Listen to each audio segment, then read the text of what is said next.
Hello everyone, मैं सत्यम आ चुका हूँ अपने चैनल डेली डोज बाय सत्यम पर, जहाँ पर आपको मैं एनसीसी बी सर्टिफिकेट के प्रीवियस ईयर सोल्व का सेकंड पार्ट आज बताने वाला हूँ। तो वीडियो को लास्ट तक देखिएगा। तो शुरू करते हैं वीडियो को।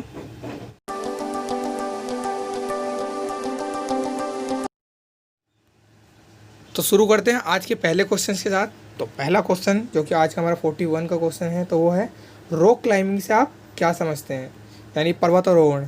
तो यह एक साहसिक अभिक्रिया है जो कि एक साहसिक क्रियाकलाप है जिसमें कैडेट किसी प्राकृतिक चट्टानों और कृत्रिम दीवारों पर चढ़ाई का अभ्यास करते हैं, जिससे उनमें दृढ़ निश्चय और निर्णय लेने की शक्ति का विकास होता है। ये एक एनसीसी के कैंपों के अंदर एक्टिविटी होती है।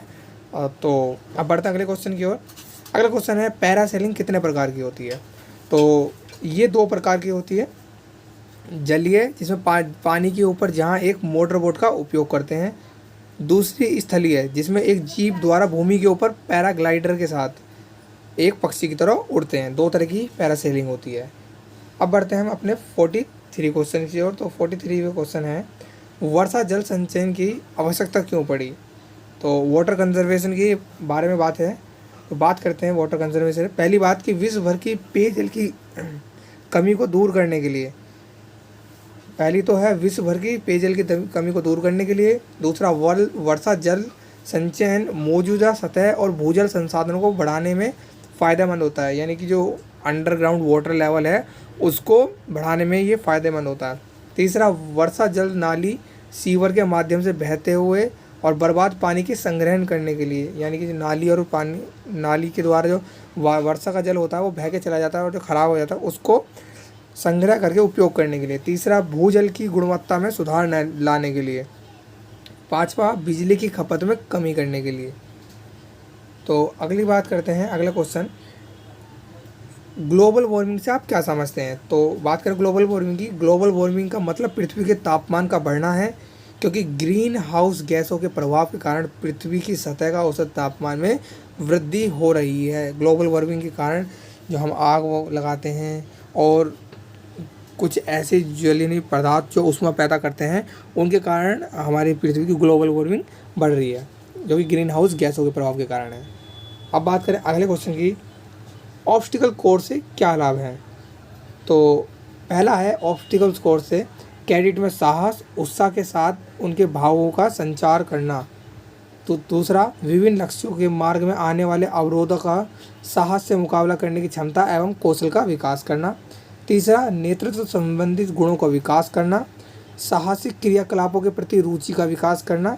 विपरीत परिस्थितियों का सामना करना एवं स्वयं के प्रति आत्मविश्वास की भावना का विकास करना। तो ये है ऑब्स्टिकल्स के जो ऑब्स्टिकल्स कोर्स होता है टीएससी कैंप के दौरान और सेना के अंदर भी ट्रेनिंग के दौरान। अब बात करें अगले क्वेश्चन की। तो अगला क्वेश्चन है कि 5 थल सेना के कमांड के नाम और उनके मुख्यालय के सहित उनके नाम लिखिए। मैं अपनी पिछली वीडियो में जो बैटल क्राफ्ट था उसके अंदर इन चीज़ों को बता चुका हूँ, फिर भी इन्हें दोबारा बता रहा हूँ कि हमारी जो कमांड होती है 6 होती है और मैंने यहाँ पर 6 के नाम ही लिखे हैं, जबकि 5 पूछा गया। तो पूरा ध्यान से देख लीजिएगा। केंद्रीय कमान मुख्यालय जो कि लखनऊ में है। उत्तरी कमान मुख्यालय जो कि उधमपुर जम्मू कश्मीर में है। दक्षिणी कमान मुख्यालय जो कि पूना। पूर्वी कमान मुख्यालय कलकत्ता। पश्चिमी कमान मुख्यालय शिमला। और छठी है ट्रेनिंग कमान मुख्यालय महू इंदौर में। तो ये 6 हमारी कमांड है।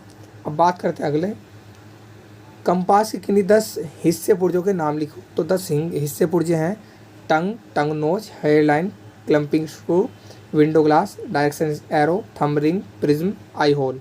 तो ये 10 कंपास के हिस्से पुर्जे हैं जिनको आपको पता होना चाहिए। अब अगली बात, मैप रीडिंग में उत्तर कितने प्रकार के होते हैं। तो मैं अपनी पिछली वीडियो में इसके बारे में बता चुका हूँ। तो उत्तर 3 प्रकार के होते हैं, चुंबकीय उत्तर, वास्तविक उत्तर और ग्रिड उत्तर। जो चुंबकीय उत्तर होता है वो हम कंपास के द्वारा पढ़ते हैं। वास्तविक उत्तर जो होता है वो पृथ्वी के जो ध्रुव होते हैं उसकी उपस्थिति में उत्तर दिशा को दर्शाता है। एक ग्रिड उत्तर होता है जो मानचित्र में खड़ी रेखा यानी स्टिंग लाइन हमेशा उत्तर दिशा को बताती हैं। तो ये हमारा 48। अब बढ़ते हैं 49 क्वेश्चन की ओर। तो है कुछ रूढ़ी चिन्हों के नाम हैं, उनके सिम्बल्स बनाने हैं। तो पहला है मंदिर, जो कि पिछले वर्ष में पूछे गए थे मंदिर का। तो कुछ ऐसा होता है।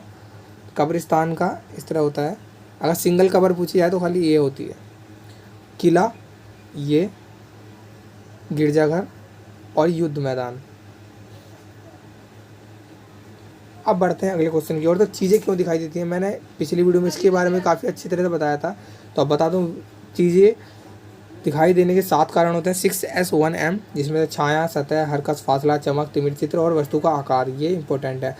तो एक्सप्लेनेशन इसकी मेरी पुरानी वीडियो में आप देख लीजिएगा, वहाँ पर मैं बता दिया था। अब बात करूँ इन्फेंट्री में प्रयोग होने वाली 5 हथियारों के नाम होगी। तो 5 हथियार, जिसमें से INSAS rifle, AK-47, AK-56, LMG, SLR यानी सेल्फ लोडिंग राइफल और लाइट मशीन गन, और एक MMG भी होती है जो मोटर मशीन गन होती है। अब बात करते हैं अपने अगले क्वेश्चन की, 52वां क्वेश्चन, फासले का अनुमान लगाने के तरीकों के नाम।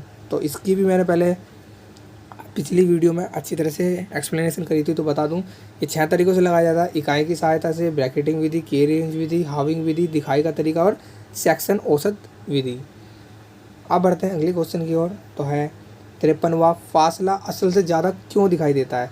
तो कुछ कारण होते हैं असल से ज़्यादा दिखाने के, जिसमें से जब देखने वाला लेटी हुई अवस्था में हो, कम प्रकाश का होना, देखने वालों की आँख के सामने सूरज का होना, किसी घाटी से होकर देखना, या फिर निकट की वस्तु की तुलना में वस्तु का अपेक्षाकृत छोटा होना। ये कुछ कारण है जिससे हमें वस्तु की जो असल से ज़्यादा दिखाई देता है। अब अगले बात पर आते हैं कि रिक्त स्थान की पूर्ति करो। पहला है भारतीय सेना का सर्वोच्च कमांडर डैश होता है, राष्ट्रपति। दूसरा सशस्त्र सेना का सर्वोच्च वीरता पुरस्कार होता है, वीर चक्र। तीसरा, एक इन्फेंट्री सेक्शन में कितने जवान होते हैं, 10। NCC में कैडेट का सर्वोच्च rank SUO senior under officer होता है। Chief of the army staff यानी COAS MM Narwana, general MM Manoj Mukund Narwana है। अगला क्वेश्चन, उत्तरी कमांड में कितने कोर हैं, तो उनके नाम लिखिए। हमारी बताइए, अभी मैंने आपको 6 कोर में से एक कोर होते हैं उत्तरी कमांड, उसमें कितने उत्तरी कमांड में कितनी कोर हैं, इसमें 3 कोर हैं जो यूनिट में लगी हुई हैं। एक ये तीनों के नाम यहाँ पर मैंने लिख दिए हैं, 14, 15, 16 यूनिट, जो कि line of control Jammu Kashmir में इस समय डिप्लॉय हैं। अब बात करें अगले क्वेश्चन की, रिक्त स्थान की पूर्ति करो। तो है भारत पाक युद्ध कब हुआ था, तो 1965 में हुआ था। 1947 में जो हुआ था वो भारत पाकिस्तान अभियान था, जिसके तहत भारत पाकिस्तान का बंटवारा हुआ था। युद्ध की बात करूँ तो 1965 में भारत पाकिस्तान का पहला युद्ध हुआ था, दूसरा 1971 में हुआ था। भारत और चीन के बीच में जो युद्ध हुआ था 1962 में हुआ था। तीसरा, सेना मुख्यालय कहाँ पर है, तो नई दिल्ली में। तीनों सेनाओं के मुख्यालय नई दिल्ली में ही स्थित है। COAS मतलब chief of air force staff का नाम लिखिए, तो इस समय air chief marshal Rakesh Singh Bhadauria. अगला, फील्ड मार्शल का नाम लिखो, तो सेम मानेकशॉ। अगला है कारगिल युद्ध कब हुआ था, तो 1999 में। अब आता है क्वेश्चन नंबर 56, और इसमें पूछा वर्तमान समय में प्रचलित संचार माध्यम के नाम लिखो।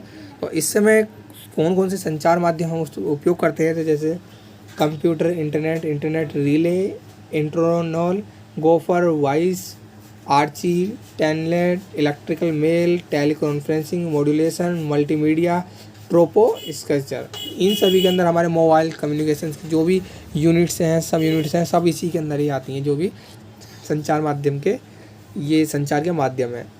अगला क्वेश्चन, कम्युनिकेशन क्या है और ये कितने प्रकार के होता है। तो संचार एक महत्वपूर्ण प्रक्रिया है, इसके माध्यम से एक दूसरे के विचारों, भावों एवं संदेशों आदि का आदान प्रदान संभव हो पाता है। तो ये इसके जो प्रकार हैं वो 6 हैं, लाइन संचार, मैग्नेटाइज एक्सचेंज, रेडियो जाल, फेसिमाइल, क्लोज सर्किट टीवी और डिस्पैच राइडर सर्विस। तो आज की सभी इम्पोर्टेंट क्वेश्चंस मैंने बता दिए हैं। दोस्तों, ये वीडियो बनाने में काफ़ी टाइम लगता है, जैसे आप जानते हैं, और इसमें मेहनत भी लगती है। तो बता दूं, आप इस वीडियो को ज़्यादा से ज़्यादा शेयर करिएगा, ज़्यादा से ज़्यादा कैडेट्स की हेल्प हो सके, उनके मद्देनज़र ही मैंने वीडियो बनाई थी। तो अपने सभी दोस्तों को इस वीडियो को ज़रूर शेयर करिएगा और चैनल को सब्सक्राइब करिएगा, ताकि ये ज़्यादा से ज़्यादा लोगों तक और भी पहुँच पाए। शेयर भी करना है। Thank you.